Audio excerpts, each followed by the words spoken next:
За та бүхэнд орой мэндийг хүргэе. За ярилцлагын студид бас дараагийн нэг зочин ирсэн байгаа. Энэ бол нөгөө алдарт тагнуулын Цогтбаатар гэж хүн байгаа. За бидний урилгыг хүлээн авч за ингээ студид ирсэн байгаа. Доноровын Цогтбаатар нь Монгол улсын их сургууль, Оросын холбооны улсын холбооны аюулгүй байдлын албаны академи, тус академийн докторантурыг төгссөн аюулгүй байдлын албаны мэргэжилтэн 1998 оноос тагнуулын ерөнхий газарт ажилдан тасаг хэлтэс газрын дарга хүртэл албыг мэрийн зарчмаар хассан бөгөөд сөрөг тагнуулын газрын даргаар 2 удаа томилогдожээ. За урилга хүлээж авсанд баярлалаа. Сайхан урьдчилж байна уу? Сайхан таажгаа урьдчилж байна уу? Сайхан. За та бүхэн танилцуулаа. Миний нэр Цогтбаатар. Би тагнуулын ерөнхий газар ажиллаж байгаад Монгол улсын төрийн өндөр албан тушаалтны их хэмжээний онцлог хэмжээний авилгалын талаарх өргөдлийг хуулийн харьяалын дугаар авилгатай тэмцэх газар шилжүүлээд тэрнээсээ болоод 5 жилийн ялгаар шийтгүүлсэн юм хүн байна. Төрийн өндөр албан тушаалтан. Түүнд холбогдох авилгын их хэмжээний авилгын хэрэгт холбогдсон материалыг тагнуулын байгууллагт ажиллаж байхад чинь танд ирсэн юм ба штэ. Танд ирснийг нь та харьяаллын дагуу авилгатай тэмцэх газар шилжүүлсэн чинь авилгатай тэмцэх газар таныг өөрөөр хэлэх юм бол төрийн өндөр албан тушаалтны төрийн нууц задруулсан гэдэг зүйл анги дээр ялалцсан гэж ойлголоо.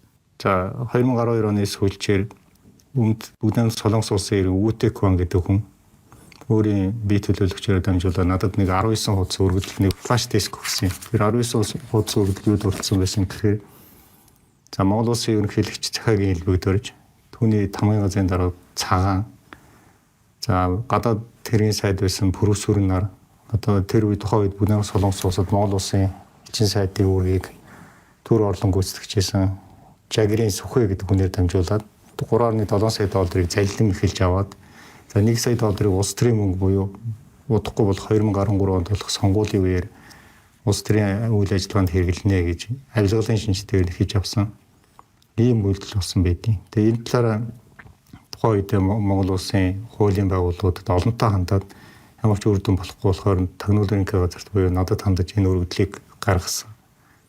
Энэ өргөдлийг миний хувьд хүлээж аваад надад хууль дээр ямар үүрэг байсан бэ гэхээр би энэ дээр харьяалын дагуу шилжүүлэх үүрэгтэй. Энэ үүргийнхаа дагуу би авилгатай тэмцэх газар буюу түүний дэд дараа гүйцэтгэх ажил мөрдөн байцаа үйл ажиллагаа эрхэлсэн дэд дараа Батагийн хурц, одоогийн генерал хурц энэ шилжүүлсэн. Гэтэл одоо энэ шилжүүлсэн өргөдөл шилжүүлсэн үйл явдлыг нөгөө хэд маань уг нь хуулиараа шалгах ёстой шүү дээ. Шалгаж энэ авилгалын хэрэг үйлдэгж үгүй юу шалгах ёстой. Шалгах нь битэл энэ өргөдөл хаанаас гараад ирэв? 19 хуудас өргөдлийг тухайн үед Монгол улсын төрийн нууцд хамаарах нууц материал байна гэсэн ийм бүтээлийг явуулаад тэгээ улмаар энэ нууц материалыг намайг авилгатай тэмцэх газар задруулсан гэсэн нэрээр надад 5 жилийн яллаа оноосон байна. За хоёлаа хэргүй нэг жоохон тодорхой болгоод яриад явъя. Тэр Солонгос үүтэкван. За энэ хүн ямар зорилготой Монгол улсад орж ирсэн? Юу хийж ирсэн? Яагаад тэр хүнтэй холбогдсон? Яагаад тэр 3.7 сая Америк долларыг өгчихсэн? Тэр нь яагаад залилуулсан болсон гэдгийг одоо юм ярьчих болох уу? Энэ үүтэкван гэдэг Солонгос энэ Монгол улсад энэ утгаатай тэмцэх агаарын бохирдолтой тэмцэх ажлын чиглэлээр ийм сайн санааны тусламж үзүүлсэн юм байна. Тэгээ ингээд тодорхой бизнес хийх юм сонирхолтой ингээд Монгол улсад ажиллаж амьдарч байсан ийм хүн болтой юм. Би энэ өргөдлийг бол үнэн худлыг нь бол одоо тэр үедээ мэдэхгүй шүү дээ. Авсан ууг нь мэдэхгүй. Миний үүрэг бол тэр өргөдлийг хуулийн харьяалын дагуу шалгах ёстой байгууллагад нь хөрвүүлэх ёстой. Тэр үргэлж билүүс. За тэгээ үүтэкван гэж хүн ингээд үйл ажиллагаа явуулж байхад тэр түүний нөхөр үүжим гэдэг тийм Солонгос байсан байна. Тэр Сүхээг таньдаг. Тэр Жагрийн Сүхээг таньдаг. Одоо тэр элчин сайдын төр орж ирсэн. За тэр Сүхээг таньдаг болохоор тэр их үүтэкваныг тэр ерөнхийлөгчийн тамгын газрын дараа цагаан. За гадаад хэргийн сайд пүрүсүрэн нартай уулзуулсан гэж ярьдیں۔ 수혜와 사과는 우리 한국의 서울에 있는 내 사무실에 찾아왔다. 그때 나 사관이라는 사람 처음 봤고 또 사관이 그때 대통령 수석 고문이라고 내가 그 문서만 봤지 그 사람이 내 사무실에 찾아올 줄을 몰랐는데 내 사무실을 찾아왔다. 우리가 정치 자금을 준 것이 아니라 나는 처음에 100만 불의 이 광산을 줄 테니 정부에서 대통령이 돈이 없다고 지금 선거 때고 뭐 이렇다고 광산을 주는 조건으로 100만 불 정치 자금을 내라고 하더라. 그런데 나는 100만 불을 국민들에게 지금 무상 지원을 하는데 무슨 또 100만 불을 정치 자금을 내냐고. 응? 그렇게 된 거다. За Монголын талаас юу гэж ярьсан бэ гэхээр за бид Германы Siemens компани сонирхоод 10 сая долларын үнэлгээтэй алтны лицензийг танд өгье. 5 сая доллараар та бүхэн хөнгөлөлтөө өнөр худалдаж аваа. За энэ бол Монголын ард түмний төлөө гаргасан сэтгэлийн чинь хариу бэлэг юм аа гэж хэлээд тэр тухайн ордынхаа танилцуулгыг уулуурхай ам дээр авчиж хийлгсэн байна. Тинчэн урт насан гэдэг гавьяат геологч гэж байгаа. За хуульч болд гэдэг ингээд нэр бүхий хүмүүс байдгийн тэр өргөдөлтэй би одоо бас зарим санахгүй байна. За энэ хүмүүсийн оролцоотойгоор тэнцэн презентацийн үзүүлж танилцуулга хийсэн байна. За энэ ийм зэрэглэлийн ийм орд гэдэг. Ордын эзэн Эрдэнэ бүлэг гэж хүн гарч ирсэн. Тэр Эрдэнэ бүлэг гэж хүнтэй бас танилцуулга. За энэ Эрдэнэ бүлэг гэж хүн дээр байгаа энэ лицензийг таны нэр дээр шилжүүлнэ. Монголын ард түмний бэлэг шүү гэж бүгд ойлгуулад. За ингээд презентацийн нэгээ танилцуулга хийсний дараа энэ хүн маань яасан гэхээр Буднаас Солонгос улсын геологийн үйл ажиллагаа болдог төрийн бас байгууллага байт юм байна. Тэр компанитайгаа хамтраад Монгол улсад уулуурхайн чиглэлээр томоохон төсөл хэрэгжүүлж байна гэж ойлгоод Монголд ирээд хайгуулын үйл ажиллагаа явуулсан байна. За ингэж явуулахаас өмнө 3.7 сая долларыг бэлнээр тэр жагирийн сүхэд өгөөд за тэрнээс гадна тэр эдийн ихэдсэн улс төрийн мөнгө 2013 оны сонгуул зарцуулагдана гэсэн тэр ерөнхийлөгчийн сонгуулах гэдэг тийм. Тий, одоо элбэгдэр ерөнхийлөгчөд өгнө гэж авч байгаа шүү дээ. За тэр нөр өгсөн. Нийт 1 сая доллар нэгснийг нь бэлэн мөнгө байхгүй байна гэдэг 750 мянган доллар бэлнээр өгсөн байна. Бусад 3.7 сая долларыг мөн бэлнээр Монгол улс руу шилжүүлсэн байна. Тэр эрдэнэлийн нэр дээр. За ингэчээд Монгол улсад нөгөө геологийн агентлагтайгаа цуг ирээд өрөм тавиад үтсэн чинь нэг ч гээр амалт гарахгүй. Нөгөө яриа хэлцэл Монголын ард түмний урамшуулт билег байхгүй болоод ингээд их эдрэтэ байдал үүссэн.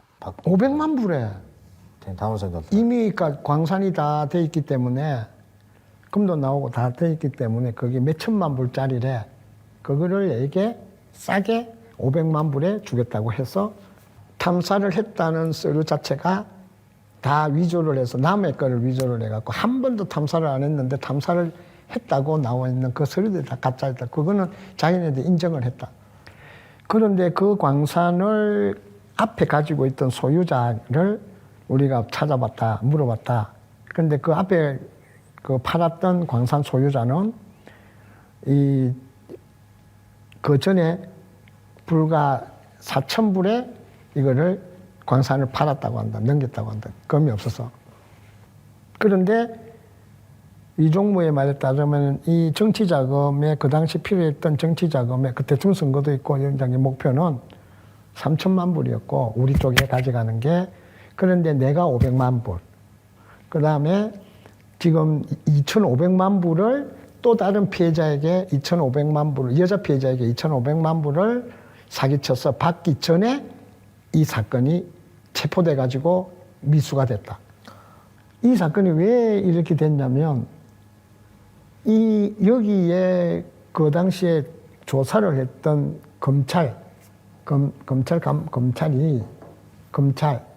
다음에 그 당시에 사기를 쳤던 광산주, 이런 일당 부류들이 옛날에 사건이 이미 다 종결이 되니까 다시는 이 사건이 다시 시작이 못 된다 생각을 하고 외국인을 상대로 옛날에 500만 불 사기를 치기로 했는데 300만 불밖에 안 받았으니 200만 불을 다시 주시오 하고 그 소송을 했다는 얘기인데 옛날에 이 몽골 검찰청 지금 그 보안 자료라고 아주 국가 기밀이라는 자료는 다 들어가가 있다. 근데 사실 국가 기밀도 아니다 이제. Зөв. Тэр Солонгосын хохирлоо гэдэг тэр олон жил явсан л да энэ хэрэг нь бол ингээл өдөр тутмын хэвлэлүүдээр бичигдээл телевизээр гараад ингээл яваад идэгсэн. Энэ асуудлаа шалгуулах гээд хуулийн байгууллагууд удаадараа хандсан байна. За. Удаадараа хандахаар жишээ нь улсын мөрдөн байцаах газар хандмагдсан тэрэд залилангийн гэмтэргийн зүйл ингээд шалгаад нэлийн амжилттай явж яснаа нийслэлийн прокурорын газараас энэ бол бизнесийн эрсдэл байсан байна. Наадгүй ингэж хайгуулын лиценз авахтай бизнесийн эрсдэл байхгүй өөрөө үүрэх ёстой гэсэн утгаар хэргийг хаагаад ингээ ерөөсөө явж өгөхгүй ингээ байжсан. Тэгээд энэ хэрэгчин авилгын хэрэгчин яаж яваад тань дээр одоо тагнуулын байгууллагууд ирчихдэг юм бэ? Энэ нөгөө хүмүүс энийг үгээр хэлэх юм бол зөвхөрөнгөө барахгүй юу та. Тэр хүмүүс яаж ийм гэхээр улсын мөрдөн байцаах газар хандаад. За авилгатай дэмжих газар хандаад энэ баахан байгууллагт хандсан гэж надад хэлж байгаа. Тэгээ бүр болохгүй болохоор шудраг хуулийн дагуу явж магадгүй ганц байгууллага үлдлээ бидний хувьд гэд надад хандсан нь би яг хууль харж байгаад хуулийн дагуу авилгатай тэмцээгээ шилжүүлчихгүй. Ийм л явдал болсон. 그렇게 할 수 있는 사람은 대통령밖에 없지 않을까? 그러니까. 자기 이름이 거론돼 있었고, 그리고 이 148 중재 148-4. 148-4라는 중재의 권력가 있었는데 한 사람도 다치는 사람 없이 이 사건을 덮을 수 있는 사람은 이 몽골에서 대통령밖에 더 있습니까? Тэгэхээр та аваад энэ манай шалах хэрэг биш байна. Авилгатай тэмцэх газрын шалах хэрэг байна гэдээ өгөхөөр өгсөн үргэлжлэлийг чинь шалгах нь гэдгийг л хүлээж авсан хүн нь одоо тэр хурцс гэдэг хүн чинь аваад үгүй ерөнхийлөгчөө элбэгдэрж ерөнхийлөгчөө энэ таны ийм хэрэг чинь одоо ингээд манай тэр хүрээдэрлээ таныг бүр баллах гэдэг ингээд ингээд очиж юм. Одоо юм тавч ойлгоход. Одоо тийм л болж таны яг хэлдэг үнэ. Тэр уг нь хуулийн дагуу бол харьяалаар авилгатай тэмцэх газрын нэн дээр шалах ажиллагаа эхлэх ёстой. Гэтэл яасан бэ гэхээр яг энэ өргөдлийн талаар ярьсан мэдсэн хүн болгоныг мөрдөн мөшгөж эхэлсэн. За эхлээд хамгийн түрүү над дээр эрүүг үүсгүүлж байгаа. За энэ тагнуулын нууц мэдээллийг авчираад бидэнд өгчлөө, биднээс задруулчлаа гэд. За тэгмэгцэн би хүсэлт гаргаад төрийн нууц хамаарах хэсэг талаар шинжээч томилуулж байгаа. За шинжээч тэрийг төрийн нууцаар мэрэгчсэн тэр тагнуулын газрын ажилтнууд шинжээчээр ажиллаад юу гэж гаргасан бэ гэхээр энэ 19 хуудас өргөдөл нөгөө флаш дискэн дээр нь юу байсан бэ гэхээр нөгөө солонгос өөрийнхөө Монголд явуулж ирсэн нөгөө шал тарааж ирсэн юмнуудаа бичтгийг бүгдийг хийцэн тийм гэ харах юм бол хүмүүс нөө шал тараасанд нь баярлсан гэд талархсан тийм л бичлэг байгаа. Энэ хоёр зүйл дээр байгаа бүх мэдээлэл агуулгын хувьд Монгол улсын төрийн болон албан нууцын тухай хуульд хамаарах нэгч зүйл байхгүй байна гэсэн дүгнэлтийг гаргачихж байгаа. Ингээд миний хувьд хуулиар заасан үргээд биелүүлж байгаа байхгүй. Яг бол бас ерөнхийдөө бүх байгууллагууд ингээд заавал та бүхэн сайн мэдж байгаа. Хуулиар харьяалах хэрэгтэй шүү дээ. Тагнуул бол тагнуулахаа эргийг шалгана. Авилгатай тэмцэх газар өөрийнхөө эргийг шалгана. Тэгээд ингээд авилгатай тэмцэх газар огт өөрийнхөө үргийг биелүүлэхгүй эсвэлдэл гаргаад харин тэр асуудлыг одоогоор бол шүглүүлээс намайг намнах үйл ажиллагаа эхэлж байгаа байхгүй. Ерөн зүгээр Монгол төрийн тэргүүн, Монгол улсын ерөнхийлөгч асан хүн тий Монгол улсын ерөнхийлөгч тухайн үеийн төрийн тэргүүн авилга албан тушаалын ийм хэрэгт холбогдсон байхын хууль хяналтын байгууллага шалгах нь өөрөө төрийн нууцад хамаарах ийм зохицуулт байдгүй үстэй. Энэ нууцын зэрэглэлт чинь юу хамаарах вэ гэдэг жагсаалт байдаг штэ. Үүн дотор төрд нөлөө бүхий өндөр албан тушаалтан авилга албан тушаалын гэмт хэрэгт холбогдсон бол үүнийг нуунаа гэсэн нэг үсэг одоо миний бодлоор бол байдгүй санагдаж байгаа. Тэгэхээр шинжээч бол энэ нууц задруулаагүй байна гэд тогтоогоод өгж байгаад та юун дээр ялавцсан? Би уг нь авилгатай тэмцэх газрыг авилгын эсрэг хуулийн дагуу шилжүүлж байгаа шүү дээ. Монгол улсын авилгатай тэмцэх хуулинд авилгын эсрэг хуулинд ийм заалт байгаа 8.1 баха. Аливаа төрийн албан хаагч өөрийн ажил үүргээ биелүүлж явах явцдаа мэдсэн авилгалын талаарх мэдээллийг нэн дээр мэдээлэх үүрэгтэй байхгүй юу? Шилжүүлэгч биш над шиг шилжүүлж өгөх мэдээлж явах үүрэгтэй. Энэ авилгын эсрэг үйл ажиллагааг эрчимжүүлэх тийм утга агуулгатай. 8.2 дээр нь болохоор ингэж шилжүүлэхгүй бол тань цахилгаан арга хэмжээ аваа биш үү? Хоёрдугаар утга нь ингэж шилжүүлэхэд тэр төрийн нууц ч хувь хүний ч байгууллагын нууц тэр хязгаарлалт үйлчлэхгүй гэсэн юм тодорхой заасан. Одоогийн шүүлүүлэх тухай хуулийг тухайн үед хуульчилсан энэ олон улсын Монгол улсын нэгдүгээр Орос олон улсын конвенцуудыг дэмжсэн ийм заалттай байхгүй. Би энэ үргээл биелүүлээд өгсөн. Хоёрдугаар таны хэлдэг яг зүйтэй. Юу вэ гэхээр олон улсын чихэр Монгол улсын төрийн нууцын тухай хууль тогтоомж яг л тийм. Тэр жигсаалтанд байгаад хэдхэн цөөн тооны эмчний айлг байдалд хамаатай ч юм уу тагнуул гүйцэтгэж холбоотой. Тэр жигсаалтанд байгаа зүйлсэл төрийн нууц. Тэрнээс бусад тэнд хамаарахгүй аль юмыг нууцдах хэрэгтэй юм бэ. За энэ хэргийг би энэ дэлгэмд бас дахиад хэлчихье. Энэ хэргийг шалгахдаа туйлын одоо хуулиас гадуур хандаж байгаа юм гээд. Яг бол төрийн нууцад ямар ч хамаарахгүй зүйлийг төрийн нууцын ямар ч мэдлэггүй хүний мэдүүлгийг буруутгах нотлогоор тулгаж байгаа. Тухайн үед одоо тагнуул ерөнхий газарт одоо онц өндөр хэмжээний тийм албан тушаал ашиглаж байсан нэг дарга ямар мэдүүлэг өгж яах гэхээр за энэ төрийн 3 өндөрлөг буюу улсын хурлын дараа та бүхэн мэдж байгаа шүү дээ. Ерөнхийлөгч ерхий сайд энэ 3-ын болон тэдгээрийн гэр бүлийн талаарх мэдээлэл төрийн онц чухал маш нууцаа гэж ийм хуулиас гадуур юм ярьж байгаа. Тэгвэл одоо сэтгүүлч та бүхэн одоо тийм машины дугаар, тийм хүний дугаар гэдэг ингээд тийм хүний талаарх тэр 3-ын талаарх мэдээлэл бичвэл бүгд төрийн нууц задруулсан болох нь биш. Тийм байна тий. Ингэж хавтгаарууж ойлгодог тэр хуулийн мэдлэггүй байдлаа гэрчийн мэдүүлэг дээр хуулийн дагуу мэдүүлэг өгдөг тэрийн шүүх ял оноогтон буруутгах баримт болгож ашигладаг ийм замбрааг юм болж байгаа байхгүй. Ялтан боллоо. За шүүх хурал ямар сэтгэл зүйтэй орсон ер нь өөртөө энэ ч хүн итгэн үстэй. Та яагаад өөрөө би хонглын бас нэг хохирогчийн нэг нь мөн гэж тодорхойлоод байгаа юм. Яагаад энэ үйл явцыг үнэхээр би хөнгөлдүүлчлээ гэж хэлээд байгаа юм. Энийн шалтгаан тэр одоо тагнуулын ерөнхий газрын дарга авилгатай тэмцэх газрын дэдээр ажиллажсэн тэр Батагийн хурц гэж хүний хувийн өс сонзонтой холбоотой байхгүй.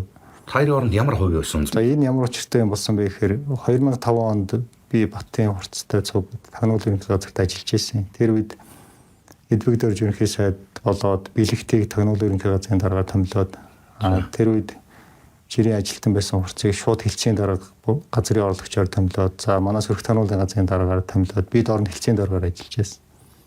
За энэ үед ямар үйл ажиллагаа явуулжсэн бэ гэхээр та бүхэн мэдж байгаа гайлын ерөнхий газрын дарга байсан Баатар гэж хүн толбогдох хэрэг гайлын Баатарын хэрэг гэж. За тагнуулын ерөнхий газар шалгаж байсан. За энэ хэргийн хүрээнд Говьалтай аймгийн Бургастай бомтын гайлын улсын байцаагч Амгалан Баатар гэдэг хүн 20 тонн нөлөө улсын Бургастай бомтоор хилдэг хууль ёсоор давуулсан хэрэгтээ шалгагдаж байсан. За ингэж шалгагдж явах хугацаанд энэ өөрийнхөө хэргийг аргалуулахын тулд энэ хурцад 50 сая төгрөгийн хэл ахуул өгсөн байхгүй. 2005 оны 50 сая төгрөг ярьж байна. 2005 он 50 сая төгрөг. За энэний тухайн үед миний удирдлагын доор ажиллаж байсан хүнээр гараад ахуулсан байдаг. Гадаа машинд тэр Амгаланбаатарын явуулсан баг тэнэс авгээд. За ингээд 50 сая төгрөгийн авилгуулын тэр үйлдэгдчихлээ. За тэгээд энэ хэрийг бид шалгаж агаад прокурор руу Баатар толгойдох хэрэг шалгаж агаад хэрийг прокурор руу шилжих үед нь би хурцад удаа дараа шаардлагатай тавьж байгаа байхгүй. Нөгөө 50 сая төгрөг яасан бэ? Тэрийн тийш өгөөч. Тэгэхгүй бол наач авилгын гэмт хэрэгээ. За та өөрөө бол хариуцах нь хариуцсан бол тэр ажилтныг яагаад ингээд гэмт хэргийн нөхцөл байдал ингээд гэмт хэрэг толбогдуулчих чаам бэ гэдэг удаа дараа шаардлагатай ингээд хоорондоо ингээд нэг жоохон үйл ойлголцол үүсч эхэлсэн. Одоо өөртөө авах мөнгөө зүгээр нэг албаа хаагчаар авахгүй болсон юм ба шүү дээ, тийм үү? Авахгүй тийм. Жагаад нөгөө хэрэгч прокурор руу шилжлээ 50 сая төгрөгч одоо эдмөрийн баримтаар явсангүй яг авилгын гэмтрийн үйлдэл болоод өөр аваад үлдчихэж байхгүй юу. За засгийн газар солигдоод тагнуулын ерөнхий газрын дарга нар солигдсон. За солигдмогцоо энэ асуудлыг дотоод аюулгүй байдлын албаараа шалгуулад улмаар тухайн авилгатай тэмцэх газар шалгуулаа эрүүгээрээ үүсээд хурц 50 сая төгрөгийн авилгал авсан хэрэгтэй. Одоо тухайн үеийн сэжигтнэр татагтаад ингээд шалгагдаж байсан. За ингэж байж байгаа 2006 он болсон. 2006 онд Их Монгол улс байгуулагдсан 800 жилийн яваар өршөөл гарсан. Энэ өршөөлд энэ хурц гэдэг хүн авилгатай тэмцэх газар шалгаж ирсэн мөрдөн байцаалтын хэрэг дээрээ авилгал авсан гэдгээ хүлээн зөвшөөрөөд өршөөлийн хуульд хамрагдаж ингээд суулгагдсан ийм үйл явдал болж байсан. 2005 оноос тэгээд та хамт ажиллаж байгаад яг энэ хэрэгээс болоод ингээд тодорхой хугацаанд салаа явж байгаа шүү дээ. Та тагнуулын байгууллагатаа үлдэж байгаа тийм үү? Үлдээд сөрөг тагнуулын газрын дарга болж байгаа. За ингээд 2012 оны сүүлээр одоо битэрийн яриад байгаа нөгөө хэрэг чинь босч ирж байгаа юм. 2012 онд. За та болохоор нөгөө шийтгүүлсэн хугацаа чинь болохоор 2013 онд тийм үү? 14 онд. За 14 онд. За шүүхээр яа шийтгүүлж байгаа юм. Одоо хоёр асуудал байгаа шүү дээ. Нэгт нь бол хэлсээр хэрэг тулгаж хүлээлгэсэн юм асуудал байна. Хоёр дахь нь болохоор эрүүдэн шүүсэн гэдэг нэг зүйл тань дээр байгаад идэв шүү дээ. Яригдаад идэг. Намайг одоо чинь дамжин өнгөрүүлэх үе одоо хүүхдээ өрөх байгаа шүү дээ. Явчиж байлгаж байгаа дараагийн одоо чинь аль тохиромжтой 20 ангируу хуваарлах ёстой. За тэгсэн чинь бас ингээд сонин давах зүйл байгаа. Манай ихнэр яг тэр үед нь ерөнхийлөгчийн тамгын газар ингээд хандаад тийш очиж уулзаад минь намайг ингээд хилмигж байгаа талаар хөдөлтөд явж байхгүй юу. Яг ерөнхийлөгчийн тамгын газар дээр очиод би Цогтбаатар гэж хүний ихнэр байгаамаа ийм асуудал болж байна гэдэг. Ингэж хэлсний маргааш нь намайг шууд тэр 461 дугаар ангиас ирүүлээ нэг хонуулаад би тэр үед урд өнгөрсөн жилийнхэн 4 сарын 4-нд хоригдсон. 4 сарын 4-нд өмсчихсэн хувцастайгаа байсан байхгүй. Ямар хувцастай байсан гэхээр зүгээр гэрийн тавчигтай. Зуны юм нимкэн юм хальсан күртгтэй дан өмдтэй ингэ байж байгаа. Би уун журмаар бол яах ёстой гэхээр тэр дамжин өнгөрүүлэх тэр эренгуутлаа гэрээсээ дулаан хувцас авах ёстой. Имлэгийн үзлэгт орох ёстой. Ингэ байж л тэххгүйгээр яг тэр ерөнхийлөгчийн тамгын газарт хандсан гутал нь хариуга барьж байгаа юм шиг шууд маргааш өглөө шууд унтаад босоод ирэх хооронд яг тэр хувцастаа ямар ч дулаалга байхгүй, пар байхгүй, суудал байхгүй, тийм Оросын фургон загварын машин байж тээ. Тэрэн дотор гар хүлэг авлаад ингээд өвлийн 1 сарын 26-нд ч тээ 1-р сар ч өмнөх 4 сарын 20-ийн үед өмссөн хувцастаа өвлийн 1 сарын 29 эхэлсэн байх үед тэр фургонд гавлаад аваа явж байгаа. Тэгэхээр би одоо би ингээд дулаан хувцас авмаар байж тээ эмнэлгийн үзлэгт ормоор байна гэхээр тэр хамаагүй гэдэг авч яваад тэгээд авч яваад замдаа үндсэнд осгоод очиж явахгүй хаалдаад тэгээд энэ талаар би гомдол гаргаж байгаа. Хүний эрхийн үндэсний комисс. Харин хүний эрхийн үндэсний комисс тэр үед нь маш шуурхай арга хэмжээ аваад тэр байдлыг тогтоогоод албан шаардлага өгсөн байдیں۔ За энэ хүний ингээ эрүүдэн шүүгээд үнэхээр ингээ хүний ёсноос гадуур ингээ төрөж өгсөн байж шүү. Гэт ийм байдал болж байгаа. Би одоо ингэ бодоод идэх байхгүй юу. Тагнуулын Цогтбаатар гэдэг хүн яг хідэн хэрэгт буруутгагдсан юм бэ. Сүүлд нэг нөгөө Понзи схем билүү нэг Германы нэг юм одоо нэг юм санхүүгийн нэг юм уруулжин шиг юм Монголд орж ирээд тэндээс ингээд их хэмжээний мөнгө залцсан Германы иргэн Монгол улсад орж ирээд онц хэрцгийгээр амнасаа хөнөөлгөөд тэрийг нь одоо Тагнуулын Цогтбаатар алдсан гинэ гэдэг юм бас манай хэвлэл мэдлэлээр явж ил байлээ л та тухайн үед.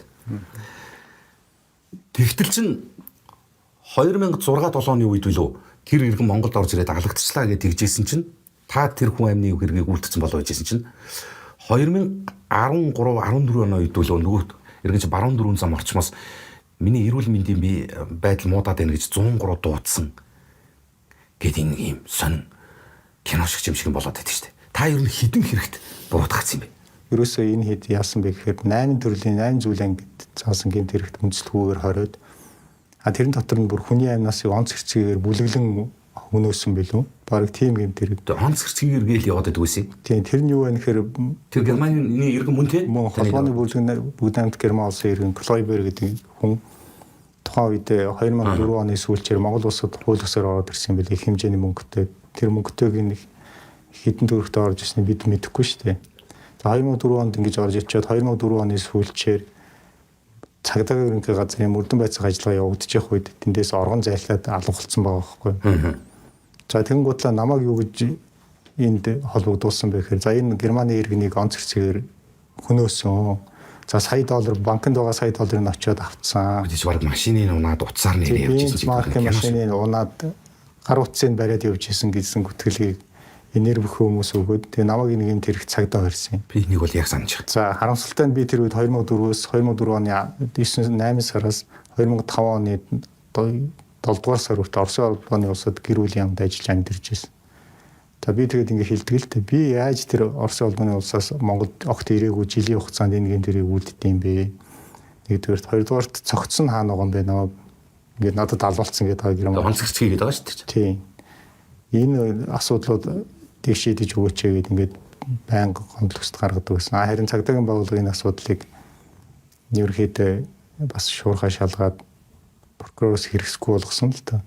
Гэхдээ хамгийн харамсалтай нь болохоор надад төрийн нууц задруулсан гэсэн хамгийн эмгэнэлтэй.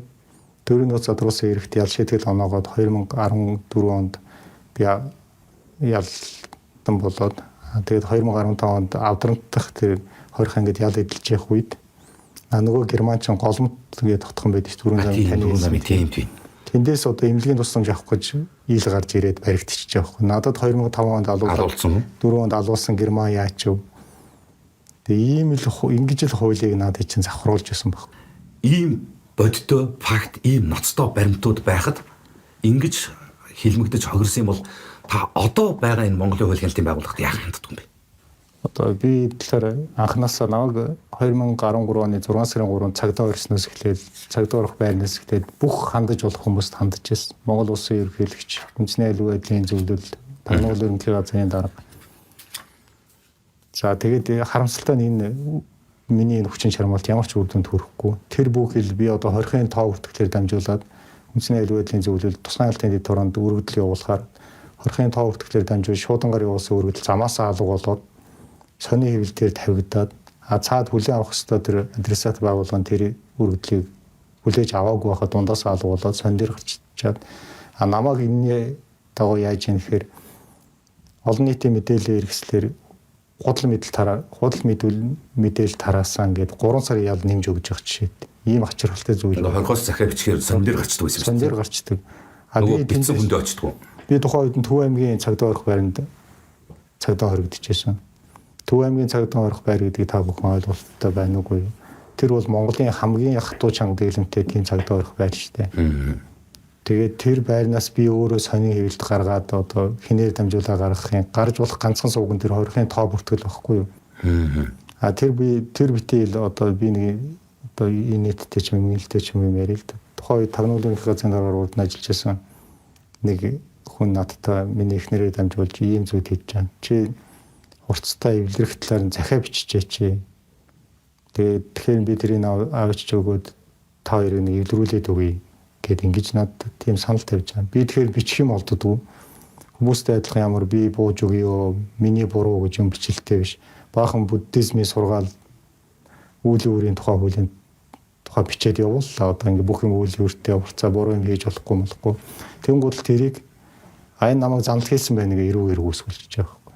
Одоо сүүлдээ бүр зүгээр буддизмын сургаалыг хүртэл занал хийсэн гэж үзэж бүр тэгдэхтэй тулж исэн байхгүй. Хаашин тэр ч одоо та хурцаас уучлахгүй чинь би энэ бууж өглөө гэд биччих юм бол суллагтгаар байсан. Одоо хүмүүс тэгдэг байсан байгаа. Би тэгмээргүй байсан. Тэгэд одоо хууль ч хурцуулсан байсан. Одоо тийм л цаг үе байлаа шүү дээ. Төрийн нууц гэдэг ингээд танд оноож байгаа ял жишээ байгаа. Шүүх бүрэлдэхүүн ямар хүмүүс байсан бол одоо ингэ эргээ бодоход Хүмүүс над сүлд нь хэлээд байгаа. Тань шиг ер нь тэнэг хүн байна уу? Тухайн үед ерөнхийлөгчөө шалгуулъя өгдөг гэдэг. Тэр чинь миний л үүрэгчтэй төрийн албаагч тийм л байх хэвээр. За ингээд өгсөн өргөдөл дээрэс нь хүндрүүлэх нөхцөл байдал байхгүй, учирсан охирол байхгүй гэсэн мөртлөө 5 жил тултална гэж байгаа байхгүй. Хамгийн дээдлийн хязгаараар. Тэгээ би сүүлд нь шүүгч прокурор аль алинтай тааралцсан Монгол газар юм чинь таарлаж л таараа. Би бүгднгээс нь асуудیں۔ Та нар яагаад ингэж хандаж байгаа юм бэ гэхээр дээрээс тэгдэг байсан уучлаарай. Зоргийн эргийг сая ялсан шүүгчнэр байж та. Зоргийн эрэг гэж одоо Содномдар жажимби хоёрыг ялсан тэр бүх шүүгчнэр. За энэ хоёрыг Монгол Улсын ерөнхийлөгч байсан энэ хоёрыг ялсан шүүгчнэр. Лүүмүүдийн ганцхыг ялсан бүх шүүгчнэр. Энэ хүмүүс л яг бүрэн бүрэлдэхүүнээр тэр бүрэлдэхүүн ажиллаж хүмүүс байсан шүү дээ. Тэр чинь ингээд энэ бүлэглэлийн бүтц зохион байгуулалт чинь ингээд тодорхой байхгүй да. Тэгээ одоо бол энэ харин яагаад ингээд хариуцлага тооцдгүй юм. Ядахна энэ чинь гэмтэргийн эрүүгийн хариуцлага биш юм аа гэдэг ёс зүйн хариуцлага хүлээж авах хэрэгтэй шүү дээ. Ийм олон хүмүүсийг яг тодорхой нэг бүтц нэг бүрэлдэхүүнтэйгээр хууль ёсоор ялчаад тэр хүмүүсийн чинь зовлон бэрхшээл одоо гүнэглсэн тэр одоо хоригдож зовсон тэр дуучин тасраагүй шүү дээ одоо бол. Монгол улсын ерөнхийлөгч хүссэн хэмжээнийхээ авилга хэл ахуулыг гэмтгэргийн замаар олж авсан байхад энэ төрлийн нууцад хамардаг л юм байна гэж одоо би ойлгох. Харамсалтай тийм л байна. Гэхдээ энэ хонглын ч үндсэндээ технологич хоёр талт хэлбэр байгаад байгаа. Нэг нь бол яг тань шиг ингээд хэрэг зохиож байгаад хэлмэгдүүлцдэг, хэлсээр ялладаг. Хоёрдугаарт нь нэрүүдэн шүүдэг гэж. Тэгээ маш олон хүмүүс бас яг ингээд ярьдэн шүү дээ. Одоо тэр Төв аймгийн Мөрдөнд ч юм уу байхад намайг ингэсэн гэдэг нэг юм эрүүдэн шүүлдэг л тухай яриад идэг шүү дээ. Тань дээр бид нар ч яг жишээ нь тэр хугацаанд ийм зүйл тохиолж юу. Хүнийг хэлмэгдүүлдэг, эрүүдэн шүүдэг тэр арга барил бол үндсэндээ тогтцсон бихчиж ингэж өөрсдийн үрмэц байдлыг олцсон ийм хэмжээнд хүрсэн байсан байхгүй. За тухайлбал энэ одоо ерөөсө бүх олон улсын жишгээр хуулийн шаардлага бол юу вэ гэхээр ямар ч нэг гэмт хэрэг шалгаж болно. Гэхдээ тэр хүний өөрийг нь шалгах ёстой шүү дээ. Тэрний гэр бүл үр хөвгт ямар хамаатай юм бэ? Нэгдүгээрт эднээсийн хамгийн их одоо харгисэлж үлддэг байсан юм болохоор гэр бүлийн гишүүдийг мөрдөн мөшгөөд идэв байхгүй. Айлган сүрдүүлээд идэв. Одоо чинь манай ихнэр 5 настай тэр үед 10 настай хоёр жоох хүүхэдтэй. За тэгээд тэр эмэгтэй ингээд намайг Төв аймагт ингээд ирэх гээд очих болгонд дугуйг нь хахалч. Юу эрүүгийн эрэг үүсгэж чинь ямар ч хамаагүй албан тушаалын эрэгчлөө тэр миний ихнэр тэр хүн ямар буруутай юм бэ? Тэгээд 30 хоногийн дараа хэрэгсэхгүй болгочдаг ч илүү ингээд одоо байж болох хэмжээгээр тэр луу болдог шүүн бас хэлж илээ шүү дээ. Хүний санаанд оромгүй юу ч хамаагүй хийдэг гээд. Тэгэд одоо та хэлээд шүү дээ. Энэ хүмүүс хин нэгнийг ялалж буруутгахын тулд өөрсдөө бол маш олон төрлийн хуулийг зөрчөөд байсан шүү. Намайг буруутгахын тулд намайг буруутгах асуудал бол нэг том асуудал биш. Тэр нэг хүнийг ингээд ял шийтгэл оноогоод ингээхийн тулд одоо энэ тагнуулын байгууллагын бүр хизээч задлж болохгүй тийм онц чухал нууцыг бүр бүтэн бүлгээр нь задлж ирсэн хүмүүс байхгүй. За одоо ганцхан жишээд өртөө. За надад өгсөн тэр өргөдлийг би тэр 19 удаа өргөдөл байсан шүү дээ. Ил бүгдэржийн авилгалын талаар гэсэн. Энэ өргөдлийг хинээс авсан болохыг тогтоохын тулд энэ хэд нөгөө солонгосоос мэдүүлэг авахын тулд Сеул рүү одоо тухайн үед улсын ерөнхий прокурор дэх Мөрдөн байцаах албаны Мөрдөн байцаагч тулга гэж хүнийг явуулсан маа томилдог гэж. За нөгөө тулга очиод яасан бэ гэхээр тэр хүнийг элчин дээр дуудаад элчин дээр тухайн үед бүгд нараа солонгос улсад тодорхой халахвчаар ажиллаж байсан, нууц оронтоон дээр ажиллаж байсан тагнуулын ерөнхий газрын ажилтнуудыг бүгдийг ингэ зогсоож байгаа. За энэ дундаас танаас тэр өргөдлийг авч ирсэн хүн байна уу гэдэг ингээ бүгдийг таниулсан баг шүү дээ. Нөгөө солонгосын санаа зовоод гүнчодод бас нэг тусгаар улс байна. Өөрийнх нь нууц ажилтнууд гэж байдгүй юм уу? Би гадны иргэн тэр надад ингээ үзүүлэх ямар хэрэгтэй юм бэ гэд 나는 이 당시에 조사를 받으면서 내 증거물을 가지고 있는 사람, 내가 고소장을 내용을 아는 사람을 찾기 위해서 정보원이 누구한테 줬냐, 그거를 밝히기 위해서 나에게 외국인한테 몽골의 국가정보원에 있는 사람들 사진을 내는데 다 보여줬다. 그리고 한국 대사관까지 와서 주 한 몽골 대사관에서 대사관에 속한 정보원까지 나에게 다 확인시켜줬다. 이게 국가기밀 누설이다. ийм дэд тултлна гэж. ч одоо тэр хүмүүсийн аюулгүй байдлын тэр юм бас байхгүй ч юм уу.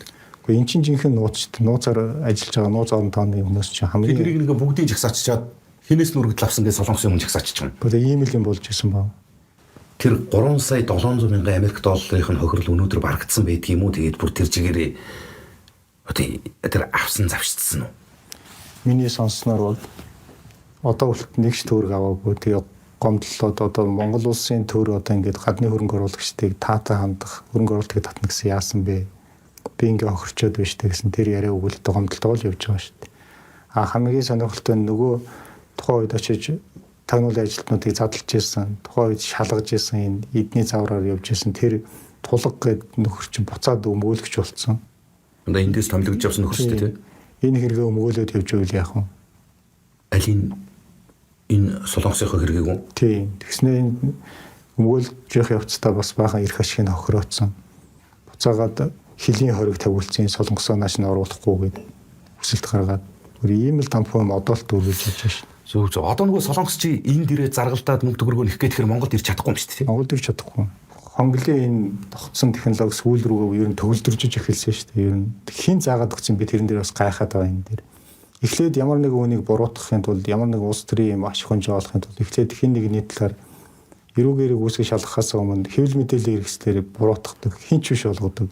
Хамгийн ингээ үдшгүй муухай амтан болгодог энэ үйл ажиллагааг зохион байгуулалтаар явуулдаг байхгүй. Миний хувьд ихэд 2013 оны эхнээс эхлээл ньюс цэг юм байна. Тэр сайтаар эхлээл намайг ч одоо ингээл идэж уудаг муудаг гээд идэж уудаг Германы иргэний хөнөөсөн буудаж алсан мас ингээл бүх төрлийн мэдээллийг ингэж ньюс цэг юмээс ингээд гаралтаар явуулаад бүх телевиз сайтаар ингээл тодорхой төлбөртөөр явуулаад ингэж гутаанд оромжиж эхэлж байгаа байхгүй. Өөрөөр хэлбэл иргэдийн сэтгэл зүг бэлтэж шүү дээ. За тэрний дараа нот хоримтыг хурамчаар үлдэх ажлыг бол маш өндөр мэргэжлийн өндөр түвшинд явуулж байгаа. За одоо та бүхэн зөвхөн миний кейс дээр биш те өөр хүмүүс бас ярьж байгаа. Одоо тэр нэг тулга уйлуун алтууыг энэ тэр хүн чи одоо надад сая доллар өгье гэсэн баруун руу гаргая гэсэн мэсэн гэдэг тодорхой яриад байна шүү дээ. Ийм технологиор эднээс ингэж хүнийг ингэж хинч биш болох одоо хуулиас гадуур яаш итгэл оноохыг үндэ мэрэгчжсэн баг. Гэхдээ би энд ганцхан юм хэлчихье. Энэ бол Монголын тусгай албаны тагнуул юм уу цагдаагийн арга барил огтоосоо биш. Ерөөсөө олон улсын конвенцээр тогтооцсон тийм тусгай албаны явуулдаг үйл ажиллагааны зарчим ёс зүй гэж байгаа. Тийм зүйл огт биш шүү. Эднээсээ хаанаас энийг сураад яаж юм хавьяастайгаар хэрэгжүүлсэн гэдэгт би одоолт гайхаж байна. Монголынхлаа биш байх нь тийм. Монголынх ч биш олон улсад ч байхгүй. За хилмигдэж хохирсон бүх нөхцөл байдлаа тодорхой баримтад төгсгөлж та бидэнтэй илэн далангуй ярилцлаа. Тэгэд ирсэн урилга хүлээж авсан ирсэн зочин танд бас баярлалаа. Цаашдаа амьдралд нь сайхан бүхнийг хүсье.